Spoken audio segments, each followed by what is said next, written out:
Welcome back to our series called Ask a Realtor. Today we're going to talk about inspection and whether you should get one when you have a house under contract. I'm going to resoundingly say yes, you should always have an inspection. Even when I buy a house, I get an inspection and I feel like a handy person. But an inspection is when you're under contract on a home, you hire a third-party inspector to come in and spend a few hours there going through everything. They look at the roof, they look at the attic, they test the electrical, they test some of the plumbing, they test the appliances, they do a lot of things. This is one of the things that can help you have peace of mind when you buy a used home. We call it a used home because obviously someone's lived there before. We could even do inspections on new homes, and I have had many clients do that. It's always a good idea to check and make sure the things are operating how they should. So how much is an inspection? Inspections can vary from $400 up as high as you want, maybe $1,000 depending on if you're getting some of the extra things. So with a typical inspection, the cheaper version, maybe it's $300 to $400. They're gonna get on the roof, check the shingles, they're gonna get in the attic, they're gonna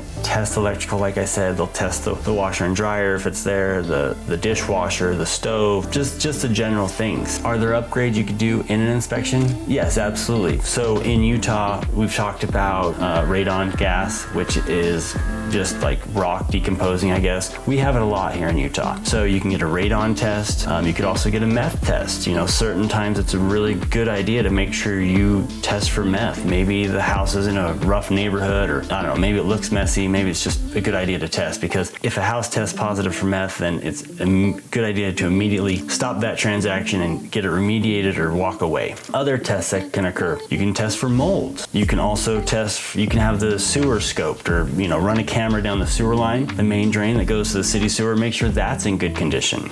You could also have a more in-depth electrical test. So a typical inspector is not going to do much more than pull off the panel and double check, make sure there's no double taps in that panel, make sure the outlets are wired correctly, the GFCIs are wired correctly. But you could, if you wanted to, bring in a bigger electrician and say, hey, I want you to deep dive this electrical system in this home and make sure it is safe. You can do the same with plumbing. A typical inspector, they're gonna glance, they're gonna say, yeah, this is to code, this isn't to code. Like for example, I had a house one time that had one of those, rather than like a normal P-trap, they put in like a flex pipe to get to the P-trap. Is that okay to put in? Yeah, it is, but it's not ideal. And so we actually had that seller repair that before we closed on that transaction. You can take these inspections as far as you want. You can get a professional roofer contractor out there to make sure, to estimate how much life is left on the roof. But what typically happens is you have the general inspector go through and make a list of all the things that might be of concern, be worn out, maybe close to breaking. And then if some of those items call for a deeper inspection, then you would bring out that professional. For example, a plumber or an electrician, check the sewer, maybe something wasn't draining as well. So you bring out then the professional sewer scope that can scope the sewer. But in the end, this is all part of your due diligence when you're buying a home.